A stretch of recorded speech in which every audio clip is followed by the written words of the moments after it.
Good morning class.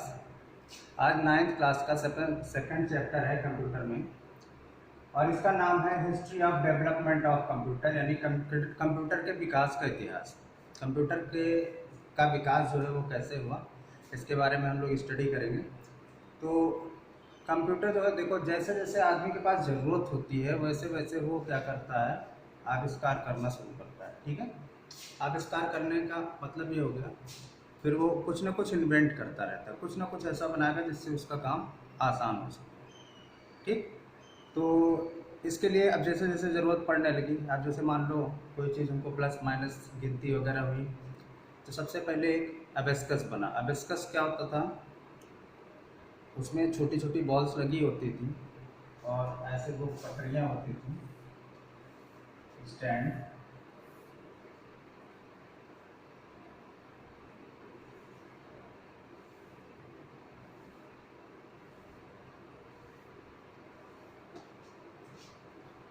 उसमें balls होती थी, सब में भरी होती थी।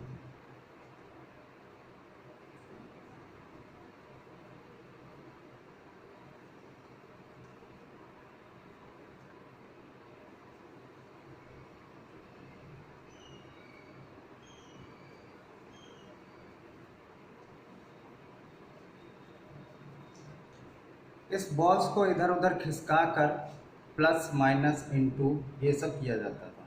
ठीक है, इसमें ऊपर का जो हिस्सा होता है उसको हीवन कहते थे, और नीचे का हिस्सा जो होता था वो अर्थ कहलाता था। ठीक, तो इसको पुराने ज़माने में किसी चीज़ को प्लस करना हुआ, माइनस हुआ, तो माइनस करना हुआ तो इधर खिसका के या इधर खिसका के प्लस माइनस और इनटू वगैरह किया जाता था।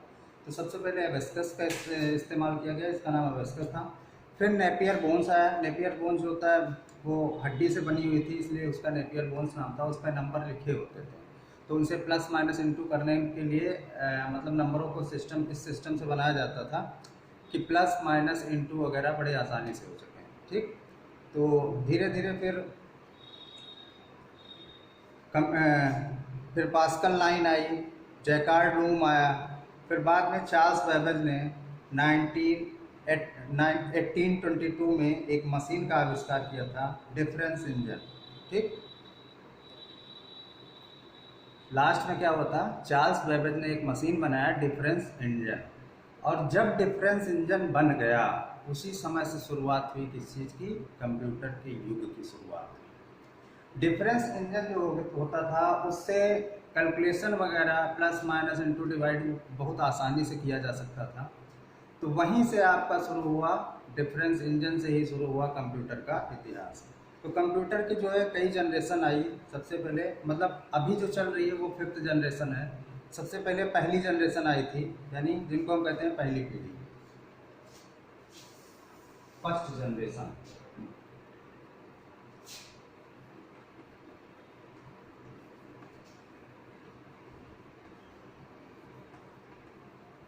प्रथम पीढ़ी।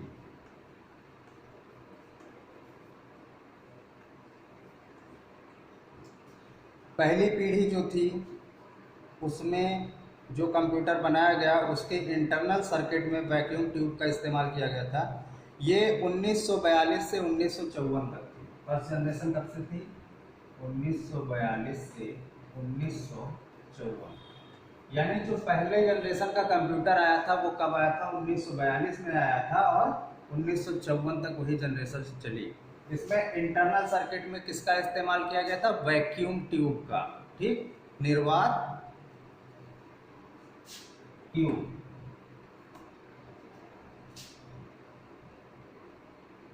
ये फर्स्ट जनरेशन का टाइम है। टाइम इंपॉर्टेंट होता है, टाइम आपसे पूछा जा सकता है। और दूसरा इंटरनल सर्किट जो है,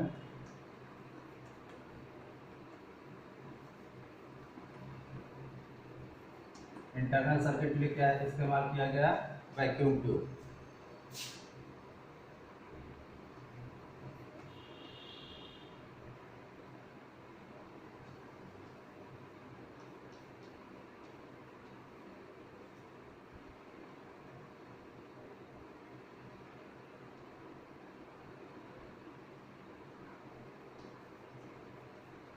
निर्वात पंप। ठीक, वैक्यूम ट्यूब का इंटरनल सर्किट मतलब आंतरिक परिपथ।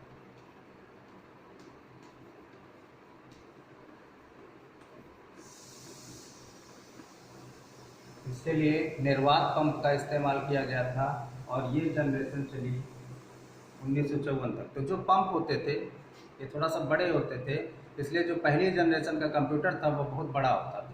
ठीक, जैसे पहली जनरेशन की अगर हम टीवी की बात करें, टेलीविज़न की बात करें, बहुत बड़ा होता था, रेडियो भी होता था, बहुत बड़ा होता था। ठीक, लकड़ी के डिब्बे में बनाए जाते थे, क्योंकि तब इंस्ट्रूमेंट जो थे वो भी बड़े बड़े होते थे। अभी क्या है, अभी इंस्ट्रूमेंट छोटे छोटे हैं। तो आप देखो इतने बड़े में आईपॉड बन जाएगा, रेडियो बन जाता है, सब कुछ हो जाता है। ठीक, तो पहली जनरेशन में क्या था, वैक्यूम ट्यूब जो थी वो बड़ी बड़ी थी।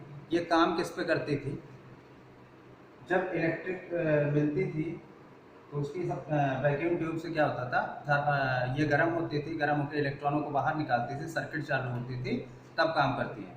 लेकिन हीटिंग इफेक्ट की वजह से क्या होता था, ट्यूब हमारी मेल्ट हो जाती थी, खराब हो जाती थी। तो ये जनरेशन जो है 1942 से 1954 तक चली है। उसके बाद में आपकी आई है सेकेंड जनरेशन। ठीक, 1955 में सेकेंड जनरेशन आ गई थी, जो कि 1964 तक चली थी।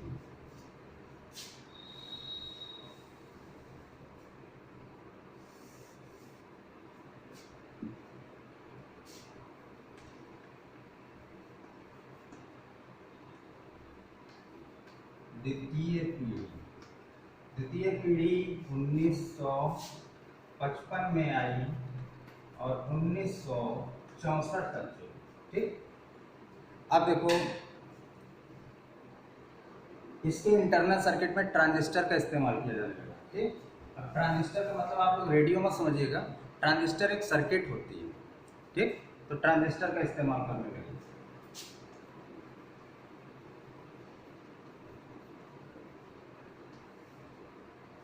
आंतरिक परिपथ क्या हो गया, ट्रांजिस्टर का।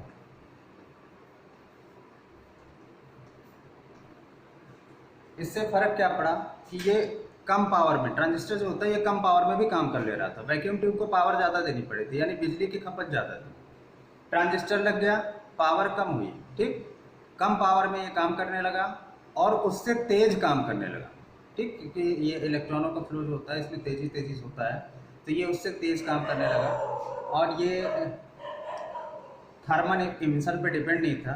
ठीक है, थर्मल इमिशन नहीं होता था, ये सेमीकंडक्टर होता है। सेमीकंडक्टर जो होता है, जैसे हम उसको सर्किट से जोड़ते हैं तो थोड़ा सा एनर्जी मिली, इलेक्ट्रॉन अपना इधर उधर जाना शुरू होते हैं, और इलेक्ट्रॉन चार्ज जो इधर उधर जाते हैं, समझ लो वही सर्किट चालू करते हैं हमारी। ठीक, तो सेकेंड जनरेशन में ट्रांजिस्टर का यूज़ किया गया तो थोड़ा सा इसकी चाप तेज हुई।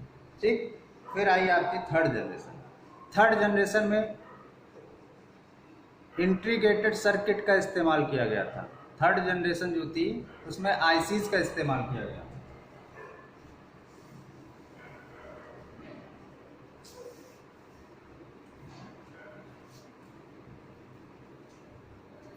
1965 से 1974, 1965 से 1974 ये हो गई आपकी थर्ड जनरेशन।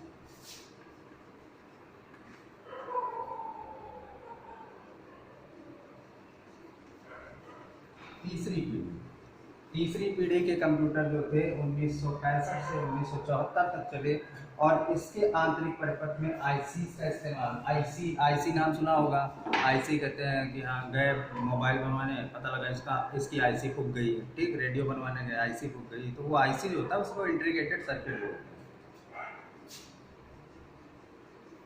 तो क्या इस्तेमाल किया जाना थर्ड जनरेशन में, इंटरनल सर्किट, ये इंटीग्रेटेड सर्किट।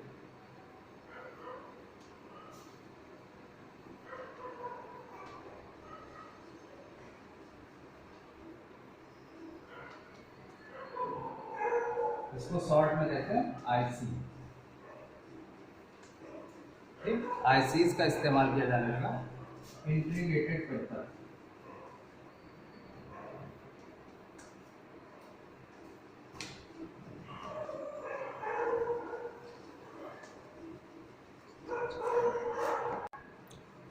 अब देखिए जो थर्ड जनरेशन है आपका 1965 से 1974 के बीच में इंटरनल सर्किट इंटीग्रेटेड सर्किट होती थी। इंटीग्रेटेड सर्किट लगा के काम किया गया। देखो इससे पहले वाली जो जनरेशन थी उसमें क्या लगाया था, ट्रांजिस्टर लगाया गया था, ठीक। और ये आईसी जो होती है ये क्या होती है, सिलिकॉन चिप। ये क्या होती है, सिलिकॉन चिप।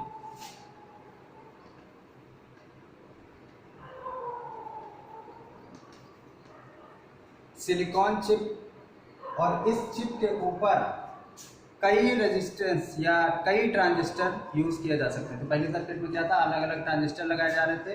अब ये एक चिप हो गई, एक प्लेट हो गई इतनी बड़ी, इसके ऊपर कई ट्रांजिस्टर छोटे छोटे करके आप लगा सकते हो, ठीक। ये क्या करता है, बहुत से ट्रांजिस्टर का कलेक्शन होता है, ठीक। तो सिलिकॉन चिप जो होगी इसके ऊपर बहुत से ट्रांजिस्टर, ये सिलिकॉन से बना होता है, इसके ऊपर बहुत से ट्रांजिस्टर का कलेक्शन यूज किया जा सकता था। तो थोड़ा सा ये और इसकी प्रोसेसिंग जो हो गई थी पहले की अपेक्षा बढ़ गई थी, ठीक है। उसके बाद आया आपका फोर्थ जनरेशन। अब इस सिलिकॉन चिप के ऊपर क्या किया गया था, थर्ड जनरेशन में सिलिकॉन चिप के ऊपर लगाया गया था ट्रांजिस्टर, मिनी ट्रांजिस्टर।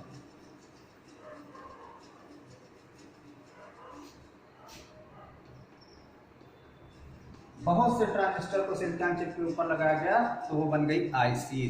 अब बहुत से आईसी को अगर किसी चिप के ऊपर रखा जाएगा, या बहुत से आईसी सर्किट होते हैं, इंटीग्रेटेड सर्किट होते हैं, उनको अगर किसी सिलिकॉन चिप के ऊपर सेट कर दिया गया तो वो माइक्रो प्रोसेसर होते हैं, ठीक। तो अगली जो चौथी पीढ़ी आई थी उसमें किसका इस्तेमाल किया गया, माइक्रो प्रोसेसर का। यानी जो आईसीज थी इनको सिलिकॉन चिप के ऊपर कई आईसीज को लगा लगा के एक सर्किट तैयार की गई जो माइक्रो प्रोसेसर कहलाती है, ठीक है।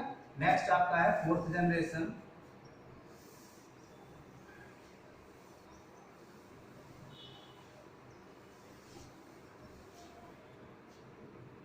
फोर्थ जनरेशन है 1975 से 1990।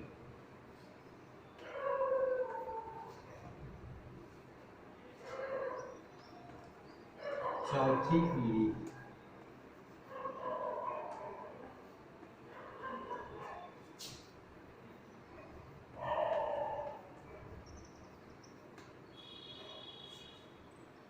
आंतरिक परिपथ,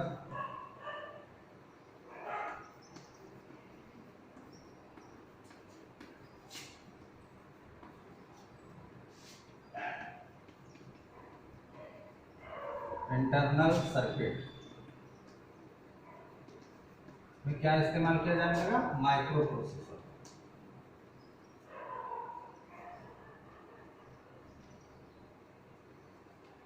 माइक्रो प्रोसेसर क्या था, सिलिकॉन चिप के ऊपर मिनी आईसी, बहुत सी आईसीज को सेट करके एक चिप बनाई गई जो सिलिकॉन चिप थी, और इसको माइक्रो प्रोसेसर कहा गया। माइक्रो प्रोसेसर के आते ही क्या हुआ, कंप्यूटर के जीवन में बहुत अच्छा खासा सुधार हुआ था, बहुत अच्छी तरीके से चलना शुरू हो गया था। यानी एक हिसाब से देखो तो अच्छा खासा परिवर्तन किसमें हुआ था, चौथी जनरेशन में हुआ था, ठीक।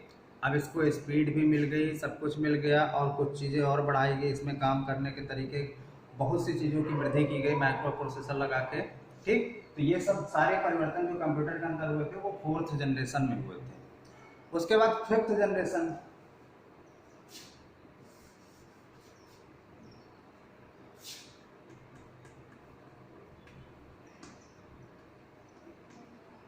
पांचवी पीढ़ी। फिफ्थ जनरेशन जो थी ये आपकी चली थी 1991 से। 1991 से टिल नाउ, अब तक 1991 से अब तक इसकी जनरेशन है।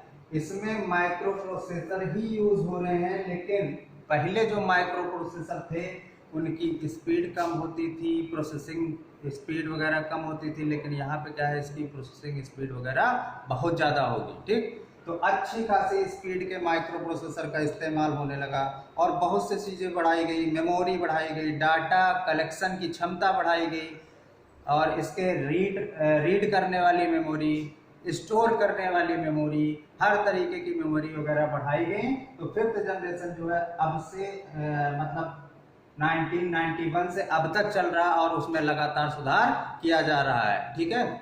और इसके साथ ही जो कंप्यूटर की साइज थी बहुत बड़े से शुरू हुआ था, धीरे धीरे साइज भी उसकी छोटी हो गई, लैपटॉप बन गया, पॉम टॉप बन गया, हर चीज़ बन गई। अब तो ये मोबाइल भी आधा से ज़्यादा कंप्यूटर हो गया है। तो ये सब चीज़ें क्या है, ये 5th जनरेशन में अभी भी सुधार जारी है। तो अभी हम कंप्यूटर के 5th जनरेशन में ही हैं। 1991 से अब तक की जनरेशन क्या है, 5th जनरेशन। ठीक है, इसको बच्चों आप लोग स्टडी करिएगा, थोड़ा सा बुक में जो क्वेश्चन आंसर वगैरह है वो भी देख लीजिएगा। और कोई भी दिक्कत होती है तो आप कमेंट करके हमसे पूछ सकते हैं। इसके बारे में जो ईयर वगैरह दिए हैं ये याद रखना है, इंटरनल सर्किट में क्या क्या यूज़ किया गया था, किस पीढ़ी में क्या यूज़ किया गया था, ये सब चीज़ें याद रखिएगा। ठीक है, आपका ये दूसरा चैप्टर आज खत्म होता है। मिलते हैं नेक्स्ट चैप्टर के साथ नेक्स्ट वीडियो में। Thank you.